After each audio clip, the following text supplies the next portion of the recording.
हाय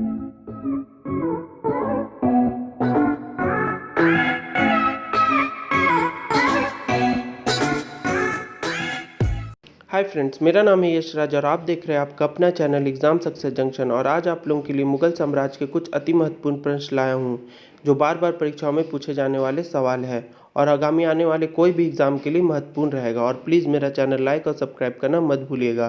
तो बढ़ते सवालों की ओर। तो आज का पहला सवाल है, मुगल वंश का पहला संस्थापक कौन था? तो कौन था? वो था बाबर। ठीक है, मुगल वंश का पहला संस्थापक था बाबर। ठीक, आगे बढ़ते क्वेश्चन नंबर 2 की तरफ। तो 2 का सवाल है, बाबर ने भारत पर कितनी बार आक्रमण किया था? तो कितनी बार किया था? तो 5 बार किया था। ठीक है, बाबर ने भारत पर आक्रमण 5 बार किया था। ठीक, आगे बढ़ते क्वेश्चन नंबर 3 की तरफ। तो 3 का सवाल है, बाबर ने भारत पे प्रवेश कहाँ से किया था? तो कहाँ से किया था? तो पंजाब से किया था। ठीक है, बाबर ने भारत पर प्रवेश पंजाब से किया था। ठीक, आगे बढ़ते क्वेश्चन नंबर 4 की तरफ। तो 4 का सवाल है, पानीपत का प्रथम युद्ध कब हुआ था? तो कब हुआ था? ये हुआ था 1526 ईस्वी में इब्राहिम लोदी व बाबर के बीच में हुआ था और बाबर की जीत हुई थी, लोदी वंश का अंत हुआ था। ठीक है, आगे बढ़ते क्वेश्चन नंबर 5 की तरफ। तो 5 का सवाल है, बाबर ने अपनी आत्मकथा कौन सी लिखी थी? तो कौन सी लिखी थी? वो है बाबरनामा। ठीक है, बाबर ने अपनी आत्मकथा लिखी थी बाबरनामा।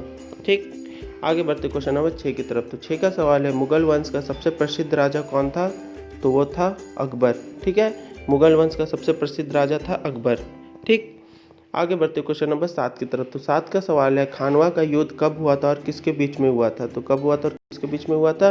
तो ये हुआ था 1527 ईस्वी में राणा संगा और बाबर के बीच में हुआ था और इसमें बाबर की जीत हुई थी। ठीक है, आगे बढ़ते क्वेश्चन नंबर 8 की तरफ। तो 8 का सवाल है, हुमायूं गद्दी पर कब बैठा था? तो कब बैठा था? तो ये बैठा था 1530 ईस्वी में। ठीक है, हुमायूं 1530 ईस्वी में गद्दी में बैठा था। ठीक, आगे बढ़ते क्वेश्चन नंबर 9 की तरफ। तो 9 का सवाल है, चौसा का युद्ध कब हुआ था और किसके बीच में हुआ था? तो ये हुआ था 1539 ईस्वी में शेर शाह सूरी और हुमायूं के बीच में हुआ था और शेर शाह सूरी की जीत हुई थी। इसका संस्थापक सूर्यवंश ने की थी। ठीक है, आगे बढ़ते क्वेश्चन नंबर 10 की तरफ। तो 10 का सवाल है, हुमायूं नामा की रचना किसने की थी? तो किसने की थी? तो हुमायूं नामा की रचना गुलबदन बेगम ने की थी। ठीक है, हुमायूं नामा। ठीक, आगे बढ़ते क्वेश्चन नंबर 11 की तरफ। तो 11 का सवाल है, सूर्य साम्राज्य की स्थापना किसने की थी? तो किसने की थी? तो शेर शाह सूरी ने की थी सूर्य साम्राज्य की स्थापना। ठीक, आगे बढ़ते क्वेश्चन नंबर 12 की तरफ। तो 12 का सवाल है, भारत में डाक प्रथा का प्रचलन किसने शुरू किया था? तो किसने किया था? तो शेर शाह सूरी ने भारत में डाक प्रथा का प्रचलन शुरू किया था। ठीक, तो आगे बढ़ते क्वेश्चन नंबर 13 की तरफ। तो 13 का सवाल है, पानीपत का दूसरा युद्ध कब हुआ था और किसके बीच में हुआ था? तो ये हुआ था 1556 ईस्वी में दूसरा पानीपत का युद्ध हुआ था और अकबर और हेमू के बीच में हुआ था और अकबर की इसमें जीत हुई थी। ठीक, तो आगे बढ़ते क्वेश्चन नंबर 14 की तरफ। तो 14 का सवाल है, मुगलों की राजकीय भाषा कौन सी थी? तो कौन सी थी? वो थी फारसी। ठीक है, मुगलों की राजकीय भाषा थी फारसी। ठीक, तो आगे बढ़ते क्वेश्चन नंबर 15 की तरफ। तो 15 का सवाल है, हिंदी साहित्य के अनुसार स्वर्णकाल कौन से मुगल शासक काल में था? तो बताइए कौन से काल में था? तो अकबर के मुगल शासक काल में था। ठीक है, आगे बढ़ते क्वेश्चन नंबर 16 की तरफ। तो 16 का सवाल है, बुलंद दरवाज़ा अकबर ने कौन से विजय के बाद बनवाया था? तो बताइए कौन से विजय के बाद बनवाया था? तो गुजरात विजय के बाद बनवाया था बुलंद दरवाज़ा। ठीक, आगे बढ़ते क्वेश्चन नंबर 17 की तरफ। तो 17 का सवाल है, ताजमहल का निर्माण कराने वाला मुख्य वास्तुकार कौन था? तो कौन था? तो वो था उस्ताद ईसा खान। ठीक है, ताजमहल निर्माण का मुख्य वास्तुकार।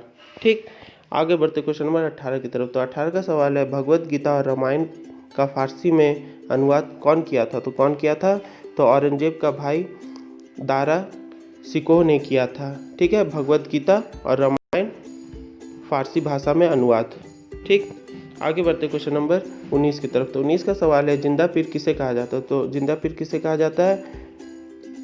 तो जिंदा पीर औरंगजेब को कहा जाता है। ठीक है, तो आगे बढ़ते क्वेश्चन नंबर 20 की तरफ। तो 20 का सवाल है, जजिया कर को किस शासक ने हटवाया था? तो किस शासक ने हटवाया था? तो वो था अकबर ने। ठीक है, तो जजिया कर होता है क्या है? ये टैक्स होता है जो हिंदुओं से ज़्यादा मात्रा में लिया जाता था। ठीक है, आगे बढ़ते हैं क्वेश्चन नंबर 21 की तरफ। तो 21 का सवाल है, भारत में ग्रांड ट्रंक रोड किसने बनवाई थी? तो किसने बनवाई थी? तो वो था शेर शाह सूरी। ठीक है, भारत में ग्रांड ट्रंक रोड बनवाई थी। ठीक, शेरशाह सूरी। ठीक, आगे बढ़ते क्वेश्चन नंबर 22 की तरफ। तो 22 का सवाल है, आईने अकबरी किसके द्वारा लिखी गई है? तो किसके द्वारा लिखी गई है? तो ये है अब्दुल फजल ने। ठीक है, आईने अकबरी।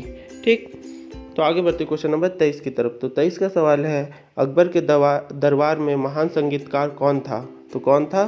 तो वो था तानसेन। ठीक है, अकबर के दरबार में महान संगीतकार तानसेन था। ठीक है, आगे बढ़ते क्वेश्चन नंबर 24 का सवाल है, मुगल साम्राज्य की राजधानी आगरा से हटाकर दिल्ली स्थानांतरित कौन किया? तो कौन किया था? तो वो था शाहजहां ने।